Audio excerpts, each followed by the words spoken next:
welcome to Beyond Authentic, the second episode. Discover how to be your authentic self online in a series of live conversations with the people who dare to do it. They are women, men in leadership positions across different companies, industries, and functions. They share who they are and what they stand for online. In open and honest conversations, we reveal what are some of the things people struggle with at the start. How did they overcome it? And what are these people on to next? Now, without further ado, let me introduce to you your host of this evening, founder of Connecting Humans, coach, writer, and speaker on human connection, Eric Eklund. My name is Eric, and if you can tell from my blonde hair and blue eyes, I'm all the way from Sweden. I'm actually originally from Colombia, grew up in Sweden, and since I've been traveling the world. My childhood dream was to become an Air Force pilot. When I graduated, I didn't want to do anything of that at all. I moved instead I wanted to work in luxurious hotels and really with the people, more in terms of quality improvement, loyalty programs, something where I saw that the relationship between people really mattered.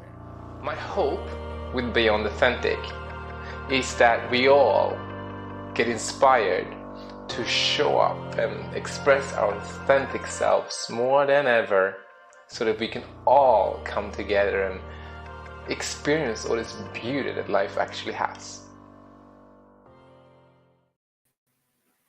Beyond Authentic, episode 2. Thank you. Welcome everybody that is coming in with us right now. Today, I have a fantastic guest with me. Natalie, she's with me as well. And she's taking care of all your comments, thoughts, ideas in the comments. So please share away and ask all the questions. Raise your ideas to the surface as they come along today. And Beyond Authentic is really my hope that as of now, over the Christmas period, the holiday season, right? All that jolly jingle bells, which this year, all Christmas markets and all that good stuff is canceled, at least where I'm living. So it's looking a bit different. And 2021, at least I would love to offer to as many of you as possible a lot of excitement, because I feel that we've had enough of all that hardship right now. So without further ado, ladies and gentlemen, introducing to Beyond Authentic all the way from Los Angeles, United States of America. It is 9 a.m. in the morning. I did manage to get him up. Please welcome with a nice cheers in your comments, Mark Shapiro. Hey, Eric. Hello. How's it going? Happy Wednesday. Thank you. It's good, doing so well. I mean, I've been prepping for tonight, and when you sent me that you had tech issues, part of me started to freak out, and other part said, stay cool. I appreciate the authenticity and honesty. No worries at all. Mark, I did not find you. You were introduced to me by Simone Heng, and as soon as I heard about you, I was like, yes, this is a person I really just have to have on this show. But to introduce yourself to the viewers that are with us right now, and also for the world, just to understand who on the earth are we talking to? Why did you agree on joining us right now? Sure. Well, I'm Mark Shapiro, and I live in LA, as Eric explained. I'm originally from Minnesota. And when Eric sent me a message on LinkedIn saying that he has this show called Beyond Authentic and asked me if I wanted to be on it, it was probably the biggest no-brainer in the history of no-brainers for me, because I had a podcast, technically still do, just don't release it as much, but it's called Are You Being Real? And I've done 250 episodes that explore what it means to be real, asking ourselves, are we being real kind of across all areas of our life? Are we being real about our career? Are we being real in what we say and who we are in relationship with? And so it was a no-brainer to me to jump on Beyond Authentic. I just think it's such an important message about being authentic in this world where it's not necessarily easy. We're not necessarily encouraged and cheered on to be authentic and be who we really are, or to even ask ourselves, who am I? So I'm just stoked to see where this conversation goes, Eric. So drive away. Awesome. And you know, that part, who am I, is really what has fueled the idea of here. And yeah, we don't ask ourselves that much, do we? It's a And challenging existential question, you know, like where there's like you can ask yourself that question a million times, and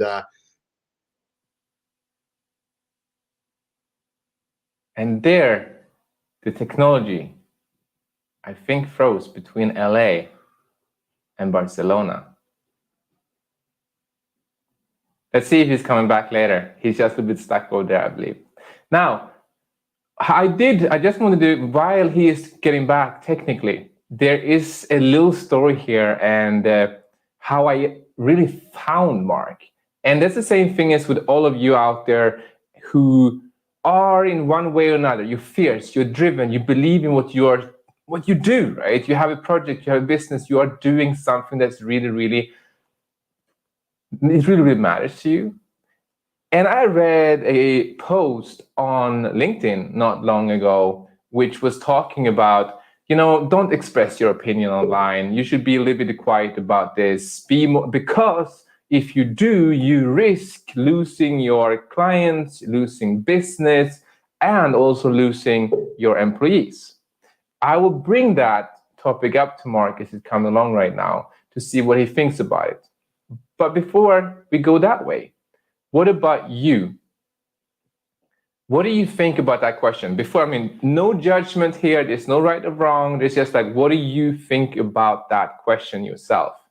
Should you or should you not, especially if you are in a leadership position, you're running your own business, say you're a freelancer or you're a business owner, should you, according to you, be quite vocal about what it is you stand for, what it is you believe in, and what your opinions are? Let me hear what you have to say on that in the comments below. I will read them, Natalie will read them, and I will ask Mark as he comes along. Here he is. Hey. Hey, Eric, sorry about that. 2020 technical problems. I'm back. No worries. No worries at all. I got some time to brief the audience here, so let's see if they come with something. Adam Michalski is asking you, is it virus on your computer? Say that again? It's not even worth getting into. Not even worth getting into, but literally, you know, the computer just crashed twice. So, okay. All right. Anyway, we are here and you got a phone, so that's all good. We are still technology 2020. Here's the thing though. I asked the audience because I read on a post quite recently on LinkedIn that you should not talk so much about what you believe in, what you stand for, what your opinion is, and so forth, especially not if you are a business owner or in a leadership position. And we just transitioned from who am I? And I want to use that as a foundation today. So I'm asking you, Mark, what do you think of that? Should you be quiet? Should you be loud about what you believe in? that's a great question. And I mean, I think first and foremost, like, you know, the professional environment is a sensitive environment, as we all know, and there's a lot at stake, you know, whether it's, you know, the trajectory of careers and maybe getting that promotion or, you know, getting that project completed. So, you know, it's one of those like tough situations where I think every time you find yourself in that spot where you're wondering, is something I should share or not, I think it is important to ask ourselves that question. But to me, what I think, Eric, is, you know, it is important. Like there's only one of each of us, and what makes us unique, especially, you know, in the workplace and, you know, celebrating diversity, is that we bring our unique talents and gifts and our unique perspectives that only we have, you know, to the workplace.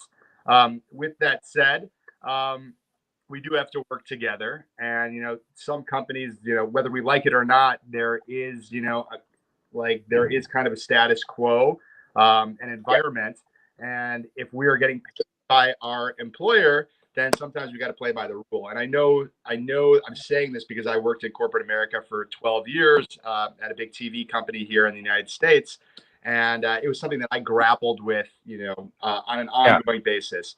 But I would say is, and there's an old Buddhist teaching that says that you can say anything to anyone, so as long as it's A, true, B, important, C, that it's timely, and D, that it's said with loving kindness. So I think that's a Mm. great thing to ask ourselves before we, express ourselves. Like, is it really true? Is it important? Like, is it going to actually benefit my work, or is it something that I'm sharing from my personal life, nothing to do with work, that isn't necessarily going to build relationships that are going to help me accomplish the job at hand? And then, is it a timely thing, or is it something that was, from like a year or two ago? And then am I articulating this from like a loving place, or am I just saying something, that's like cold hearted, or, if I'm, if I'm just like bossing somebody else around, not being kind to them or nice to them, maybe Mm. that's not the right way of communicating challenging message. So hope And that I was can helpful. see, and I mean, you were in media, right? When you worked in corporate. Yeah, it was like a B2B marketing job. Okay.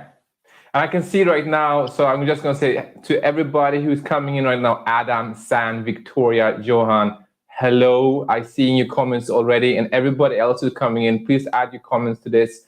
I can see already here, for instance, Victoria is coming in and saying, like, definitely. And she's already referring to personal branding and connecting with valuable people. And again, these things of connecting with the right people, the valuable people, it's always comes down to who is that for you, right? So whoever you think is a valuable person for you might not be for me in a sense that way, if you're not thinking of it from a, hey, we're all humans and this is one tribe. But okay, so I wanted to show to everybody here, as soon as I heard you in a name being presented to me, I did some research. I'm explicit here. Everybody I'm bringing on here, I really want to make sure they don't just talk about it. Like, oh, I'm so authentic, I'm vulnerable. I want to see proper examples of that. You are leading by example, right? And I did found some wonderful examples from you. I'm saying thank you already now, and it's okay if I share that with the world? I go for it. Let's see what you got. Hopefully, I won't be too embarrassed, but let's see. You already shared it with the world, so I hope it's okay for you. Here it is. So there we go. December 2018. I told you I did some digging, right? So I went back 2 years. And this is a post from you, Mark, on your Facebook, when you're openly just saying, I'm a 36-year-old man looking for love. That line in itself just hooked me. Okay, I can relate right here. There's a man, 36, I'm the same age, looking for love. And then you're saying, I've been married, divorced, and gone over 100 first dates in 6 years. And you keep talking about that a little bit. So I could clearly see, all right, this is a man who obviously speaks up and practices what he preached, right? So I have to ask you now, Mark. That was back in 2018. Yeah. So I believe maybe it started before that. But the first question I really want to highlight to the audience is, what did you struggle with? Like, before you press that button called post on that post, what was going on? But what did you struggle with to do that? Yeah, sure. So, this was it was a couple of years ago. And, it wasn't just the post itself. I also recorded like a 40-minute podcast episode that was all about Mm-hmm. my love life, my love history, failures of my love life, my vision for what I was looking for in a partner. And it was a super vulnerable, like 40-minute share that I did. And that was a post pretty much letting people know that I put that out on the internet. And I don't exactly remember what I was feeling before that pushing like play on that post, but I do remember like putting that episode out to the world. It was like the most like cathartic feeling thing that I've ever put out on the internet. And I felt so strange and so uncomfortable and so nervous to see how people would respond to this. And the reason why I even posted it in the first place, it wasn't to like call in the love of my life. It was because it was an exercise in vulnerability and authenticity. I know that I'm not the only one who has put myself out there dating, having a hard time with that. And I figured that if I shared openly and vulnerably, other people would be able to relate. Maybe they would feel less alone in their challenges out there, putting themselves out there dating. And so that's why I really put it out there, because I thought it would maybe be interesting or valuable for people to hear. But at the same time, I was like, what are people going to think? What are the people just in my network, in my community? Are they going to respond well to it? Are they going to, think that it's disgusting? What about the 100 women that I've gone on dates with? What are they going to think about this?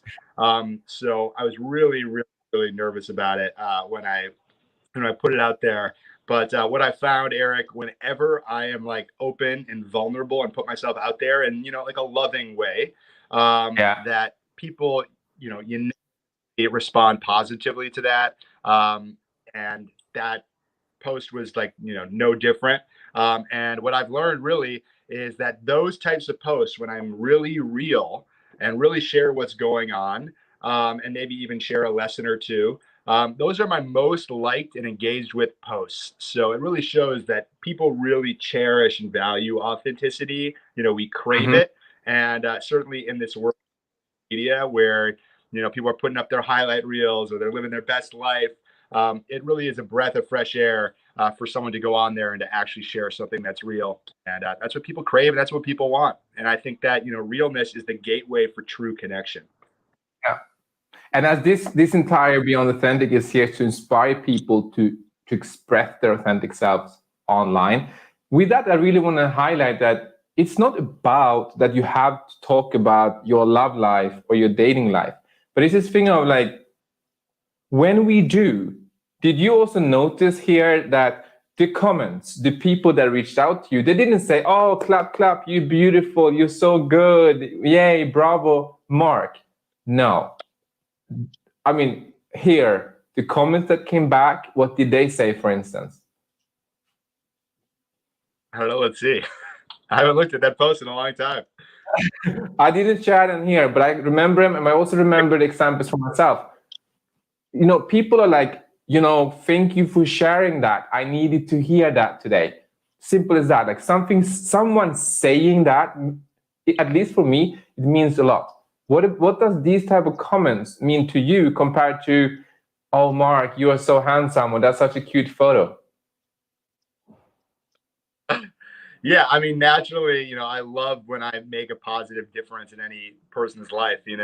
Me, like I think most other people, sometimes like I question, like what is my role in this world? What kind of value do I provide to others? Sometimes I have imposter syndrome. So to know that something that I share or something that I do has a positive impact on others, that is soul food for me. So for sure, those kind of comments, greatly appreciated.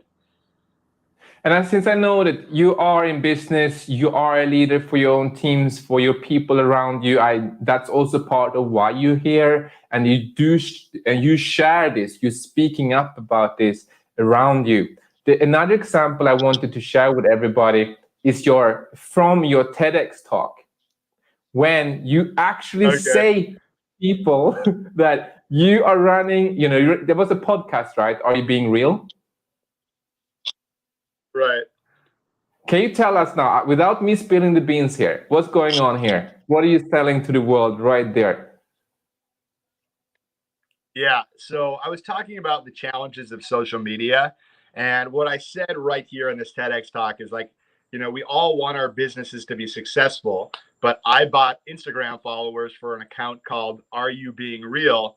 It's all about being authentic. And clearly I wasn't in that instance. And so, that was something that I grappled with as a business person who was just trying to, do my best to have people even know that, we offered our services and that we had this podcast. And I made a questionable, move using like a follow for follow kind of bot type of strategy. And when that site got shut down, I think it was called Instagrass. When it got shut down like 4 or 5 years ago, it was like a breath of fresh air for me because it felt out of integrity to do that. But I wanted to share it out there, Eric, because I know there's a lot of people out there who are doing fake it till you make it stuff, and it's tough out there. Mhm. But I just wanted to be real about it. As I do know when I look at like a lot of accounts on social media, the ones that have 50,000, 100,000 followers, many of them did not acquire their followers in an authentic way where people were just finding them, following their accounts. So I think I wanted to put myself out there, and I think it's par for the course, unfortunately, in society and culture today. And let me ask you a very blunt question here. Something that I believe many people are sitting down wondering, and also that goes with my first question, where a person on LinkedIn was told, don't speak up so much, don't talk about what you believe in. May I ask very bluntly here, did you lose any business people around? Did anything negative happen when you shared that? No, I don't think anyone cared or even noticed. Okay, so that's one thing. Who noticed, right? But also that if somebody would have, well, let me rephrase this. Yeah. You already mentioned it. There are so many out there who are really doing well and trying to do well in their business that I know myself and I'm seeing around them. But then they're buying into all these kind of automated chatbotted kind of tools that, okay, we can find a balance, we can use a balance of that. But when we are falling for this trap of fake it till you make it, as you mentioned it, what is then happening to you really? How do you feel? I think some people have an easier time doing a fake it till you make it than other people. I am not good at it. I think that little honest voice in my head, I struggle to be dishonest. It feels very inauthentic. It feels very unnatural. It feels very forced. It feels very disingenuous. So I have a challenge with it, but I know a lot of salespeople who have no problem spinning things and acting as if they, were already successful 5 years from now, and they're, saying they've already gotten all these deals when in reality they have no business. So, I had someone reach out to me on LinkedIn yesterday, claiming something about all these businesses that she's working with. And I have no idea if that's true, but my intuition told me that it's probably not true. So, yeah. I have a question from the audience. San has a question to you. So she's referring to that, admitting to that. I think it's inspiring when we get no love for say, hey, that was wrong. What is the question? Admitting to that, I think, is inspiring when we get no love for say, hey, that was wrong when I messed up. But question to Mark, how did that impact the trust you had with your real followers? Like I said, no one really said anything. So I don't know. I could have gotten people who unfollowed me as a result of that. But they didn't voice their hate to me. So I honestly don't know. Okay, beautiful. I'm just gonna check here because you did. Okay, and that's also something I believe many of us, we are so concerned about what might go wrong, or all that negative. We are so focused on it that we don't even remember that every single person that is watching or writing or is a human being, they have a life too that is busy, full of things, right? And we all are human beings, so we have done things in our lives. We have messed up, right? Have you not messed up in your life? Yeah, for sure. Yeah. Yeah, but everybody is in their own world. They're thinking about themselves because that's naturally how humans operate. And so, it happens. We mess up. Every moment's a new moment. And I think that most people just they're paying more attention to themselves than they're paying attention to you. So they might not even notice, or over time, as you continue to, I guess, redeem yourself or just continue to move forward, people tend to forget, or at least they're probably not going to bring it up and be hot and bothered by it. Okay. Another question from the audience, from Johan, and this is a question that could you give a specific answer to this one? Do you have one, do you think? Man, that's a really, really tough one. What I'd say is it's all about being. It's be the person who you want to be or you strive to be today. I think that is the way that I would answer that. But what comes with that is being the type of person who you strive to be is not saying things that are lies or made up. It's just showing up as confident. It's showing up as assertive. showing up as, being giving, showing up as someone who is like actively creating win-win situations and creating trust. To me, I think that that's a better formula than fake it till you make it. But it's something that's a lot easier said than done. I do know one thing. Well, I do know an example that happened to you that I think is really a remarkable example of what happens when being authentic. Okay. So everybody in the audience, remember here that in 2018, this is when, Mark, you shared this, about love, and you have your podcast, you give your TEDx talk, and you're really being open with what you're struggling with, what's going down. Your dad passed away. You are divorced. You've talked about that. And then you come to such thing as you're looking for support. You were looking for interns, right? How many applications did you get? I got like 130 applications in like 3 days. Yeah, I was blown away. What did you expect? What were you looking for? Well, so this was just like a couple of months ago, and I've got this startup that I'm sure we'll get into, and we were launching an app, and I was planning on bringing on one intern because this was like an app that hadn't even launched yet, and I was doing most of the work myself, and I needed some support. So I go to LinkedIn, and I'm about to post like an intern job posting for an unpaid intern, and LinkedIn says right before I click publish, do you want to put a few ad dollars behind your job listing? So I looked at what the lowest amount they would let me put per day, which was $6 a day, and I'm like, well, $6 isn't a ton. We'll see if this works. And LinkedIn also said, important note, that with a $6 a day budget, they anticipated that I would get 21 applications in a month. So I thought to myself, well, if I don't put $6 a day down, I'm probably going to get 0 applicants. So let's just give it a go.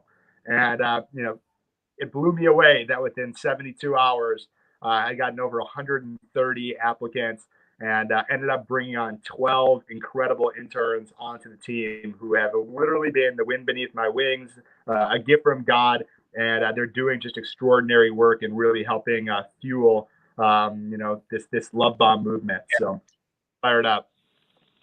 That's what happens, people, when we are speaking, when we are sharing from why, when we're sharing from a vulnerable place and coming with authenticity. We human beings, we connect, we reciprocate to one another. And I love that example because it was so look, this is what happens. You can spend so many dollars on ads. You can write the most amazing copywriting you want. But we are human beings in the end of the day, or shall I say, the beginning of the day, right? So we connect to that. So just to make this explicit to everybody out there, what did you struggle with in the beginning? Well, you were looking at what are everybody going to say, right? What are they going to say? What are they going to think about you? All that scary parts out there.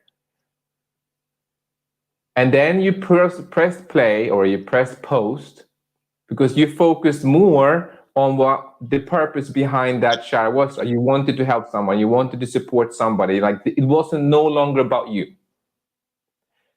So when we're coming to that point, when you're sharing that, so you have shared this part of what helped you, can you now tell us, what on earth are you doing? Because I know that's pretty exciting.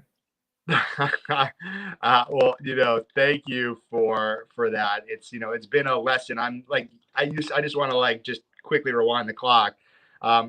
5-6 years ago, when I was still working my corporate job, I would barely even post anything on social media because I was so afraid of being judged.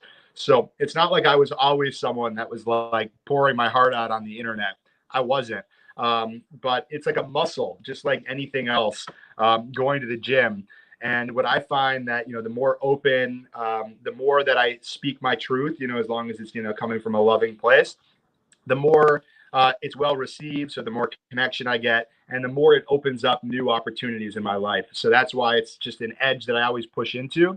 And then on the other side of that, Eric, the stories that I'm making up in my head about what's stopping me from actually going after what I want in my life in general, what ends up happening is usually not what my hypothesis of like my self-doubt, telling me, oh, you're going to get rejected, or, this is never going to work, or, you should wait till next week to reach out to that person. All the fakakta stories that I tell myself are usually never actually what goes down. But then also, it opens up a whole nother bout of challenges, as well, every time we take a step forward in our direction. So I find that by not taking action, by not really being authentic, like I am really, really paralyzing myself and really only making it more challenging and only making the path even longer to get to where I ultimately want to be, which would feel more authentic for me. So I'll say that. But then to answer your next question, is what am I like really fired up right now about? And, we share this like mission and passion for human connection. And when I look at the state of the world today with, coronavirus and quarantine, we are more than ever, but at the same time, like we are socially isolated, and loneliness is such a rampant problem around the world. Oh yeah. And something that's not really promoted a lot is the fact that our social ties, the strength of our bonds with the people in our lives and other people, actually have a much bigger impact on our physical health and just overall well-being than we often realize. There's been studies by doctors that say that our social ties, the strength of them, has a greater impact on our longevity and how long we live than our nutrition and our exercise routines. So it's so important. And then another just stat I'll throw out there is that prolonged feelings of isolation and loneliness are actually worse for your health than smoking 15 cigarettes per day. So what I am really fired up about, Eric, is educating, informing people about the importance of social wellness. We have apps, we have tools that support us, like a Fitbit for our physical wellness, and maybe like a Headspace or a Calm for our mental wellness. But there really aren't any tools out there for our social wellness. And, we all know that social media, while it has its benefits, there's a lot of envy and there's a lot of fakeness and superficiality that comes with it. And, is that really authentic connection? I don't know. So I've created a tool. It's called Love Bomb, and it helps you keep in touch with the people you care about through kindness and appreciation. So perfectly timed right there, Eric. But there's immense benefits of loving kindness. We all know that it feels good to be kind and to be the recipient of a kind act, but it has actually scientifically proven kind acts and even showing gratitude to another person is proven to increase happiness levels, decrease stress and anxiety. It's naturally going to deepen your connection. When we do lean into kind acts and gratitude, if we start a conversation that we wouldn't have normally had, it creates and opens up new opportunities in our life. And then kindness is contagious and just makes the world a little bit better of a place. And I think right now with the state of the world, we could certainly use more kindness and just to raise the vibration of the planet. So the Love Bomb app, that's what we're aiming to create with it. Wonderful. And as soon as you said that you created a Love Bomb app, I was like, what? What is a Love Bomb app, right? And what is that? I think I've been researching it now. I have an Android, so I couldn't download it to mine. It's on an iPhone, right? But I've been looking at it, and something that you're onto, I like to, I'm from Sweden, I'm in Europe. I love to add a little bit of a scientific approach to things to really say, does it really work? Why does it work? Is it just good talk? And the thing is, for everybody out there who we're talking about Love Bomb, we're really talking about you sharing gratitude and appreciation to another person, right? Indeed. And by doing that, we're talking about we are able to trigger emotions with other human being. What are emotions? They are hormones and signaling substances. A couple of hormones and signaling substances that we all know about are things like cortisol and adrenaline. They're amazing if you want to get out there, you're going to box it a little bit, you're going to fight something, and you want to be on point. They're amazing for that. Also, when you have to run away from a fire or something. But when you're in a relationship, if you're sitting in a business meeting, if you're leading a team, maybe not so much. Gratitude triggers serotonin. Serotonin makes you feel like, oh, like Mark, seriously, appreciate a lot that you've showed up, technical issues or not, 9 o'clock in the morning, you have a newborn baby, you're in LA. That is a lot from you to show up here. Free. This is your time. That, when we're sharing that to another human being, which I believe very much is the love bomb, right? Yep. What does it imagine for everybody who's just sitting there? What would your day be like? What do you feel like? And I know that you have a little bit more on that. For everybody, I have already tuned Mark's TEDx talk. Go to that TEDx talk right there, where Mark is talking way more about the examples, the messages that you received from the birthday experiment, the messages, the love, the care, the gratitude that you received. And I cannot agree more with you. We need more connection today. Thank you. So that's for everyone there. Totally. All right. Love Bomb app, though, that is what you're about to right now. Thank you so much for sharing everything with us. I would love to ask you a question, going back to this thing of who am I?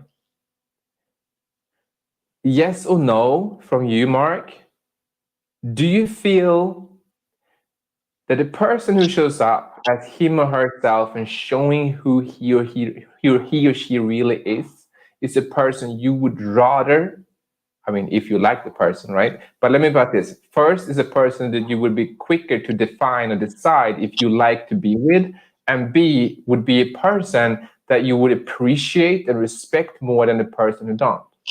Yeah, I mean, 100%. I mean, I think that naturally as we go about our days, we're kind of, whether we're conscious about it or not, we're thinking, is this someone I can trust? Is this someone who can like help me in some sort of way, shape, or form? And Aristotle said that there are like three types of friends we have, or three types of people that we typically like to engage with.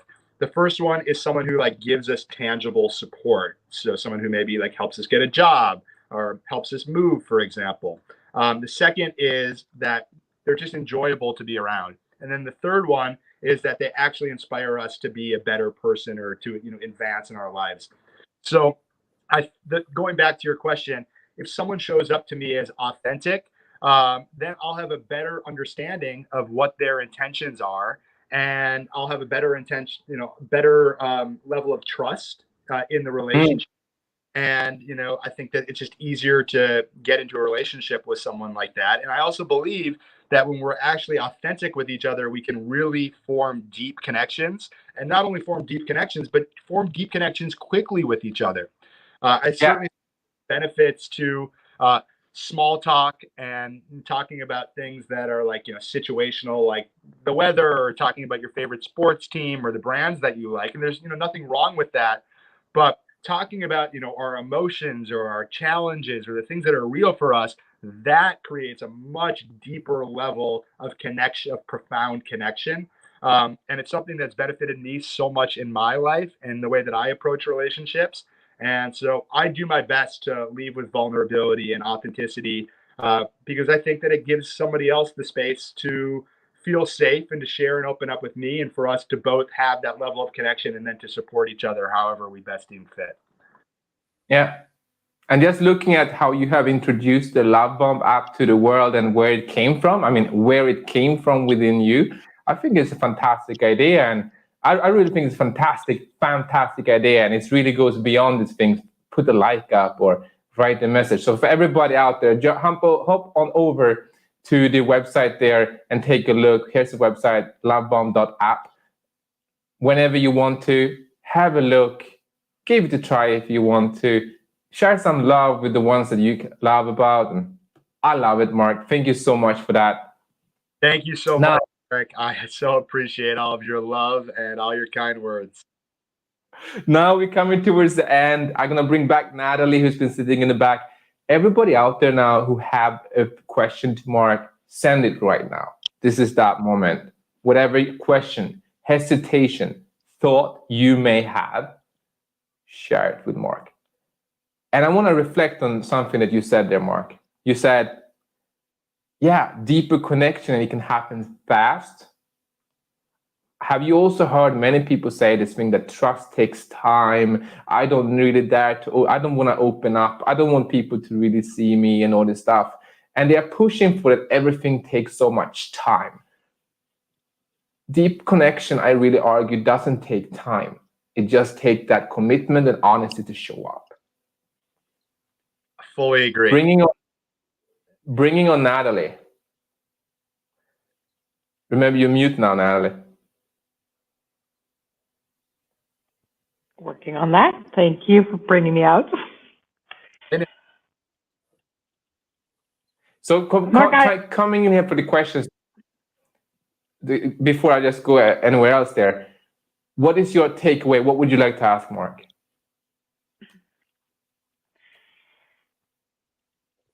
So I have a question on in the team that you are building, and with all your background on how I also come from a corporate background, and how are you creating a new sense of culture where authenticity has a place also in the workspace?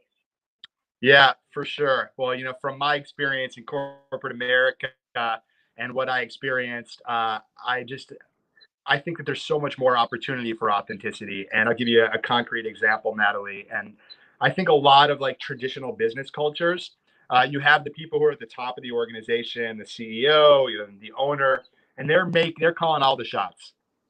They're making all the big decisions, and they're just like telling people what to do, right? And they're just like, I want you to stay in your job and your role as long as possible, because then I don't have to hire somebody, et cetera, et cetera.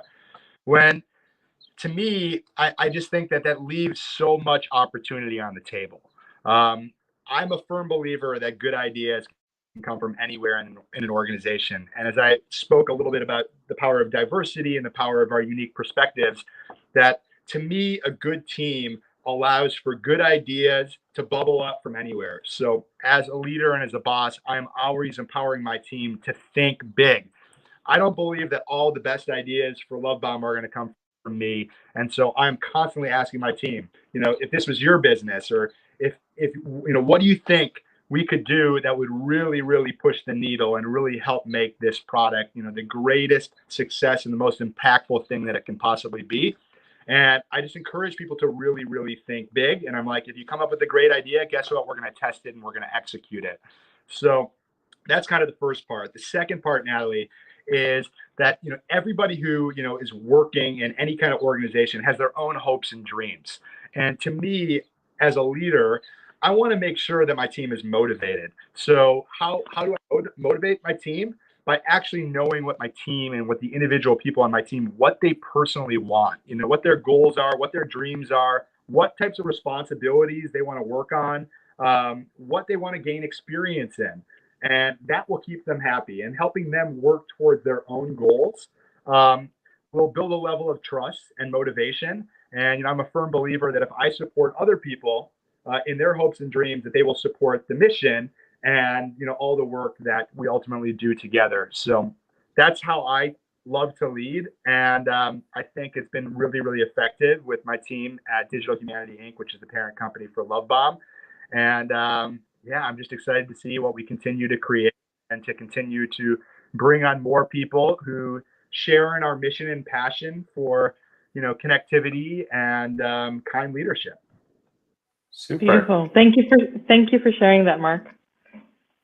We have one final question from the audience, and I think we all can reflect on that one a little bit. It reads as follows: what helped you be more comfortable being your authentic self with others in professional settings? And I will add to that, in professional settings and online. Can you give a one or two concrete thing that really helped you be more comfortable opening up? Yeah, I think the first thing is just reminding ourselves that nobody else sees the world like we do. And so our perspective matters. And that is something that I had struggled with for a long time, realizing that, what I'm thinking, is this a good idea to share? And sometimes, people would cut me off and stuff. And then I would take that personally and think, oh, maybe I shouldn't speak up because people cut me off.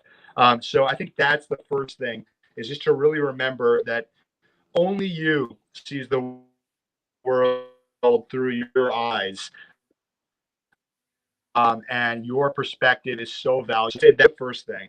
The second thing as to how you can be, more authentic is by creating a space for other people to be more authentic as well. And so to me, it's like leading with authenticity. The more open that you are, the more you're asking questions that help other people share authentically. That will naturally create a more authentic and trusting and open environment where I think, everybody wins and everybody feels like, greater joy being a part of that kind of culture.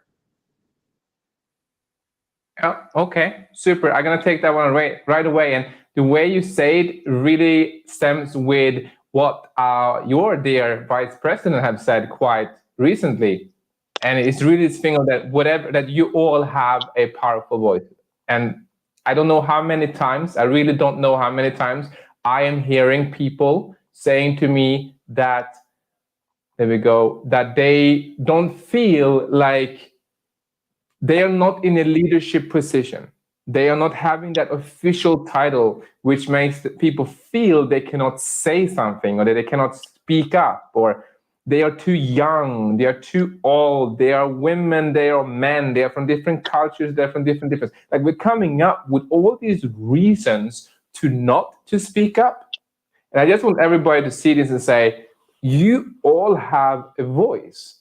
And if you don't use it and hope that somebody else will say something, then that is what's going to happen. Somebody else says something and people will listen to that person and forget that there could have been a new perspective on things that only you could have brought to the table.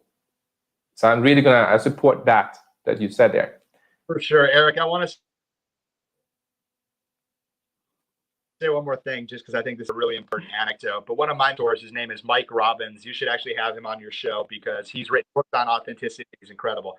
But what he says is that, like, authentic communication is honesty plus vulnerability minus self-righteousness. And that is usually the piece, the self-righteousness piece is usually the piece that gets in the way. So authenticity, honesty plus vulnerability minus self-righteousness. Okay, super. All right. So everybody in the audience, for all of you who would like to get in touch with Mark a little bit later on and so forth, please do on Facebook. Here you have it. You can just go there and find him. Or if you do you still want people to come to your Are You Being Real website? Sure. That's where all the podcast episodes are. Check those out. Perfect. For everybody who would love to get on Instagram, that's the Instagram to reach Mark on. And we all know exactly. We all know where the Love Bomb app is at. For that, ladies and gentlemen, I would love to say thank you to Mark for coming on today. I know you have a lot more to do over in your part of the world. And stay tuned for another minute or two for everybody here to have a message to you. But to Mark, thank you so much. Thank you, Eric. Thank you, Natalie, for your such important work. Thank you, Mark. As Carl said, the privilege of a lifetime is to become who you truly are. And as I alluded at the start of the show, it's not necessarily easy or encouraged. So thank you guys for leading the way and helping people achieve that. Super. Talk to you soon, Mark. Pleasure, Mark. All right, ladies and gentlemen, that was Mark Shapiro calling all the way from Los Angeles. And I love the Love Bomb. I don't know, I can't stop saying it. Love Bomb, Love Bomb. It sounds so good, no? Love Bomb. For everybody in the audience, Victoria, San, Johan, there was someone I missed right there, Adam, and so forth. Thank you so much for coming on as well. For every one of you who would love to discover on a more personalized note how you as well can, craft your very authentic voice, how you can share it, how you can reach and connect with those people around you and give yourself a little me time to answer that question. Who am I? There is right now this, did I take it off? Yes, I did. I have the masterclass called Forward. I have really created that one to support all of you out there who would love to take a step forward, literally. Forward. Take a step forward in your career or with your business by being able to express your authentic self with that personal brand that comes from within, really vibrates, resonates outward, and connects with the right people around you. And as many times I've said to you, Nat, who am I? Is how many times, like, how can we find out if we don't start asking the question or showing up as who we are? But to close this one out, what was your takeaway of today? So I love this little equation for my left side of the brain on how to really be authentic. So the humble plus the vulnerability part. And that the true connection, so not only in Mark's stories, but also then if I reflect on my own, they happen in those moments of discomfort, because they happen when people can almost like sense not only your pain, but also like the deeper person behind that comment. And he gave that when in his dating life, but you can see how that has an effect even on his professional life. So it also gave me an insight that being vulnerable in one area of your life can actually support and spill over in a variety of areas that you may not have expected before that. Beautiful. For the audience, please share in the comments what you took away. I would like to read it as we're closing out today. We are coming back next week at 6 p.m. with Katie Wallace. And we're actually hopping over to the pump. We're not going to the LA, but we're going to Dallas at that time. If you know somebody who would love to be part of Beyond Authentic, please share it with us as well. But for now, they are humans on this little thing called Earth. I hope that Natalie, Mark, and I have earned the privilege of your time tonight, that you can continue your evening or continue your day, depending on where you are at, in an inspired way. And as I said, our hope with these conversations is really to inspire you to speak up and take action on what it is that you believe in. As right now, trust, loneliness, lack of trust, uncertainty, they're all at their peaks right now. The only way forward is for all of us to start doing something about it. And I hope that we all have inspired you to do so here by sharing your authentic voice. I hope to see you next week at 6 p.m. My name is Eric, and this is Beyond Authentic.